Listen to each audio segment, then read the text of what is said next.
नमस्कार। टारगेट सीकर में आप सभी का स्वागत है। आज हम हिंदी की कक्षा के अंतर्गत समान दिखने वाले शब्द लेकिन जिनके अर्थ भिन्न होते हैं ऐसे शब्दों के बारे में पढ़ेंगे। इस प्रकार के शब्द क्या है कि वर्तनी शुद्धि में बहुत ज्यादा काम आते हैं, ठीक है। और हर एक परीक्षा में जिनमें हिंदी से शब्द आते हैं, हिंदी से प्रश्न पूछे जाते हैं, उनमें इस प्रकार के शब्दों का विशेष महत्व रहता है। तो आइए कक्षा की शुरुआत करते हैं। वर्तनी शुद्धि से संबंधित इस टॉपिक को आज हम देख रहे हैं। आगे की कक्षा में और भी कुछ बताएंगे, तो चलिए देखते हैं। तो देखिए हमारे ये शब्द क्या कह रहे हैं और इनके अर्थ क्या होते हैं, इन्हें देखते हैं। हमारा पहला शब्द क्या है? सुर।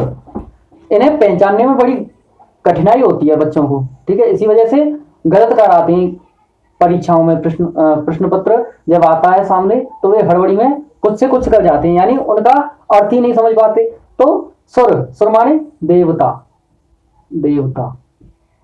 और सूर माने अंधा, सूर माने सूर्य, और सूर माने एक कवि, ठीक है। अंधा,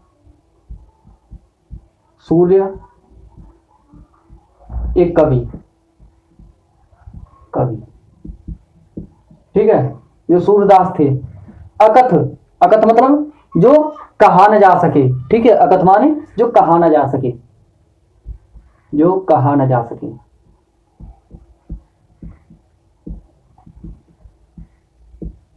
और अथक, अथक मतलब जो कभी थके ही नहीं, ठीक है। अथक बिना थके, ठीक है, जो थके नहीं।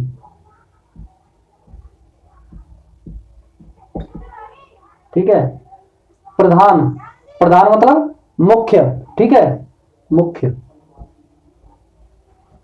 और परिधान, परिधान कहते हैं वस्त्र आदि को, ठीक है। जो पहने जाते हैं उन्हें परिधान कहते हैं, वस्त्र।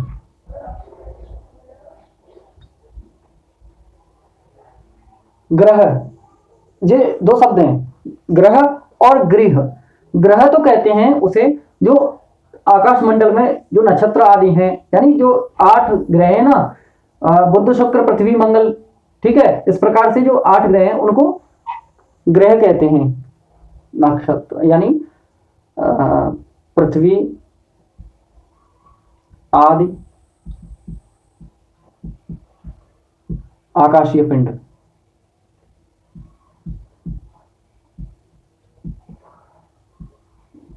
पिंड यानी सौर मंडल के जो पिंड हैं, जो ग्रह हैं, उनको इस प्रकार से लिखा जाता है, इस प्रकार से, ठीक है। और गृह, इसे क्या बोलेंगे? घर, गृह। ये इसे ध्यान रखिए आप, ठीक है। ये नीचे की तरफ जो ऋ की मात्रा लगी हुई है, इसे गृह यानी घर के लिए प्रयुक्त किया जाता है। आगे है आकाश। आकाश मतलब जो आसमान है उसे आकाश कहते हैं, आसमान। और अवकाश, अवकाश मतलब रिहाई, इस प्रकार से अवकाश, छुट्टी, ठीक है। मूल और मूल्य। मूल किसे कहते हैं? मूल कहते हैं किसी भी वृक्ष आदि की जड़ को, ठीक है। मूल मतलब जड़। और मूल्य, मूल्य मतलब कीमत। कृपण और कृपाण। कृपण कहते हैं किसी कंजूस व्यक्ति को, जो कंजूस है वो कृपण है। और कृपाण, कृपाण मतलब तलवार, ठीक है।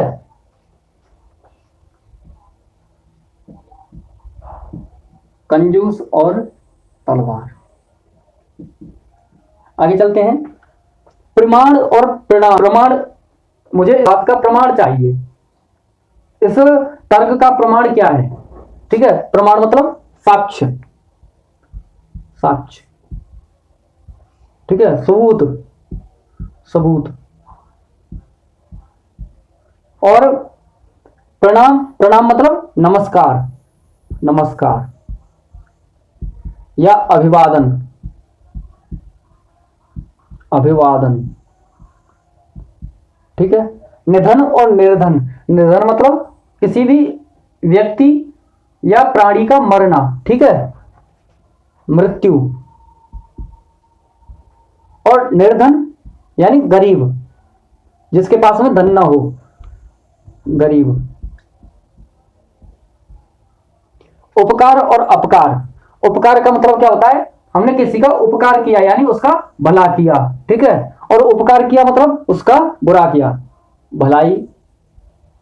उपकार मतलब भलाई, तो अपकार मतलब बुराई।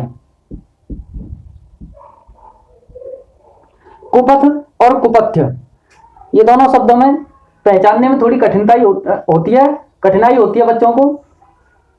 क्या क्या है? कुपथ ऐसा रास्ता, पथ माने रास्ता, तो ऐसा रास्ता जो कठिन हो या बुरा हो, ठीक है, बुरा रास्ता।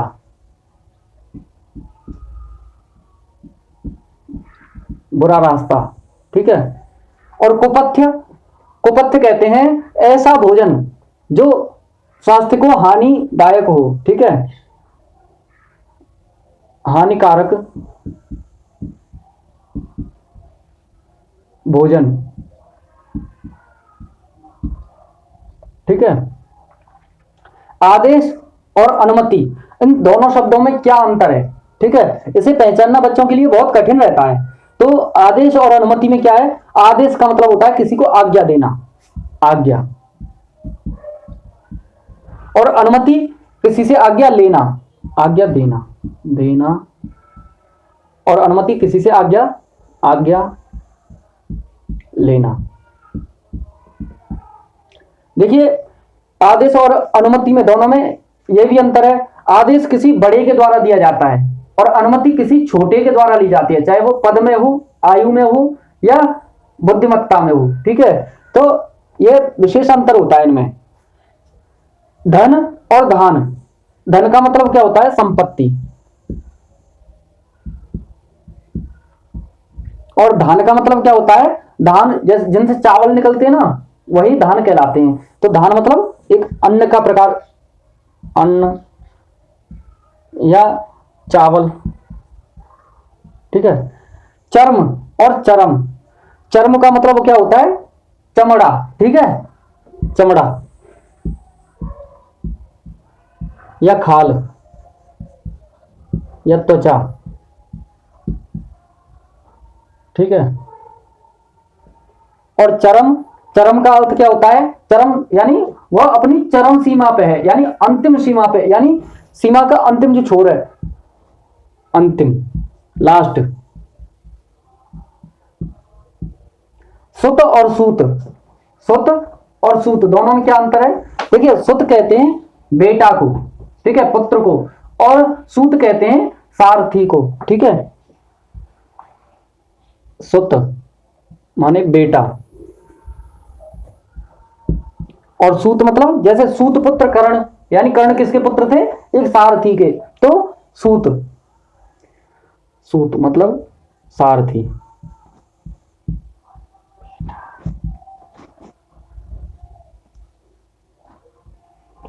ठीक है, सारथी मतलब जो रथ को हाँकता है ना, रथ को चलाता है, रथ का जो ड्राइवर होता है उसे सारथी कहते हैं, ठीक है। तो आइए अगली स्लाइड की तरफ चलते हैं। तो आइए देखते हैं हमारी अगली स्लाइड में हमारा पहला शब्द क्या है। ये मतलब क्या होता है? मतलब शकल, शकल मतलब संपूर्ण, एक टुकड़ा, टुकड़ा, शकल मतलब टुकड़ा, और सकल मतलब, सकल मतलब संपूर्ण। कांति और क्रांति, आपने केश कांति नाम सुना होगा। तो केश कांति मतलब बालों की शोभा, बालों की चमक, बालों की आभा। तो क्या लिखें? कांति, चमक, कांति, शोभा, ठीक है। और क्रांति मतलब परिवर्तन, क्रांति मतलब परिवर्तन। नीर और नीड़, नीर और नीड़ में क्या अंतर है? तो नीर कहते हैं पानी को, पानी, और नीड़ कहते हैं घोंसले को, घोंसला।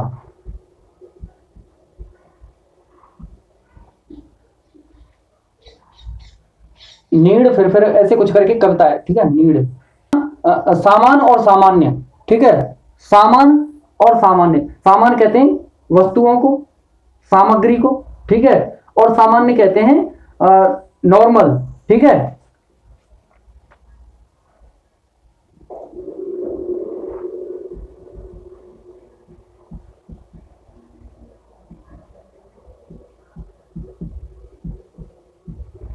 सामग्री और सामान्य मतलब नॉर्मल।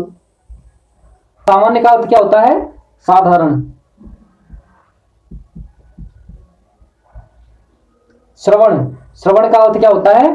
श्रवण और मनन दो शब्द होते हैं। तो श्रवण मतलब सुनना और मनन मतलब उस पर विचार विमर्श करना, सुनना। और एक होता है श्रवण, ये तो है श्रवण और ये है श्रवण। तो श्रवण का अर्थ क्या होता है? बहना। आपने सुना होगा श्राव हो रहा है, श्राव। श्राव का मतलब क्या होता है? बहना। जैसे पानी का बहना, पानी जल स्राव, ठीक है। और किसी अन्य वस्तु का बहना, ठीक है, बह के जो जाए वो श्राव कहलाता है, ठीक है। अगला शब्द है हमारा अंश और अंश। अंश का अर्थ होता है कंधा, कंधा। और अंश का अर्थ क्या होता है? भाग, भाग या हिस्सा। मुकुर और मुकुट, मुकुर का अर्थ क्या होता है? दर्पण। और मुकुट का अर्थ क्या होता है? सिर पे जो रखा जाता है ना, क्या बोलते हैं? ताज, ठीक है। दर्पण या शीशा है। और मुकुट मतलब ताज। अगला शब्द है हमारा घट। घट का अर्थ क्या होता है? घड़ा, घड़ा। और घाट का अर्थ क्या होता है? घाट का अर्थ होता है किनारा, किनारा। अगला शब्द है हमारा सर और शर, ठीक है। सर का अर्थ क्या होता है? सर का अर्थ होता है सरोवर, ठीक है, सरोवर। और शर का अर्थ क्या होता है? तीर, तीर, ठीक है। अविराम और अभिराम, वह उस कार्य को अविराम करने ही लग रहा है, ठीक है। और उसकी पत्नी बहुत ही अभिराम है, ठीक है। तो अविराम मतलब विश्राम रहित, विश्राम रहित या बिना विश्राम के।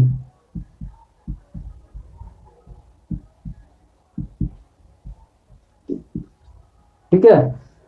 और अभिराम, अभिराम मतलब बहुत सुंदर, सुंदर।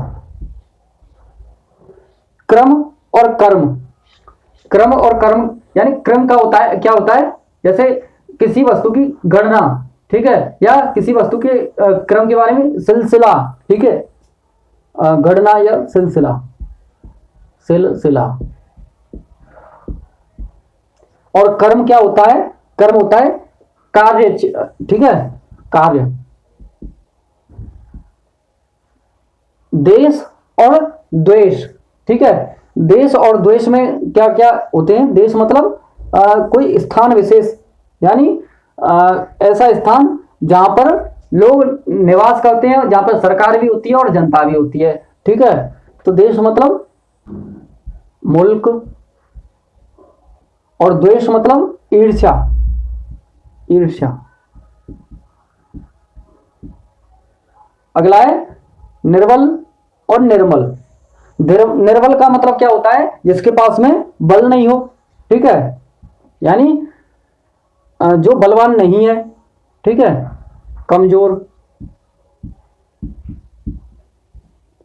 और निर्मल जो मल रहित है, मल रहित।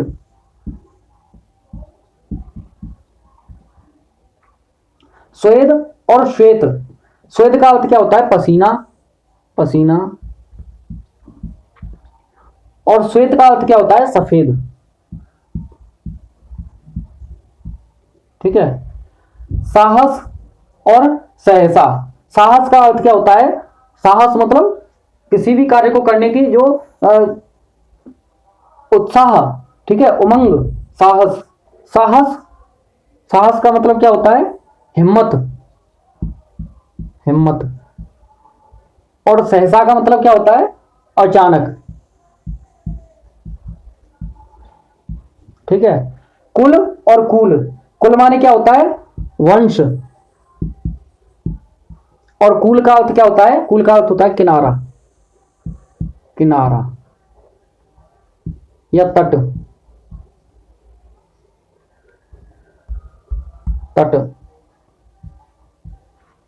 अनु और अणु, अणु का अर्थ होता है पीछे, यानी जैसे आपने सुना होगा अनुचर, यानी जो पीछे चलने वाला है, उसका अनुसरण करने वाला है।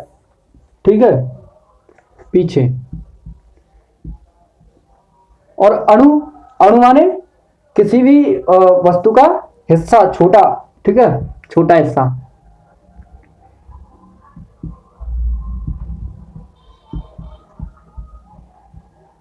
हिस्सा।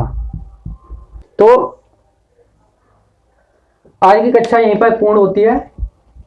यहां से आगे की कक्षा कल चलेगी, तो यहीं पर विश्राम लेते हैं। और हमारी इन कक्षाओं को लाइक कीजिए, शेयर कीजिए और सब्सक्राइब करके बेल आइकन दबाना ना भूलें, ताकि आपके पास में हमारी प्रत्येक कक्षा का नोटिफिकेशन जाता रहे। हमारी इसी चैनल पर रीजनिंग और मैथ की भी क्लासेस चल रही हैं, आप उनको देखना ना भूलें। तो आज की कक्षा को यहीं विश्राम लेते हैं। तब तक के लिए बने रहिए हमारे साथ। जय हिंद।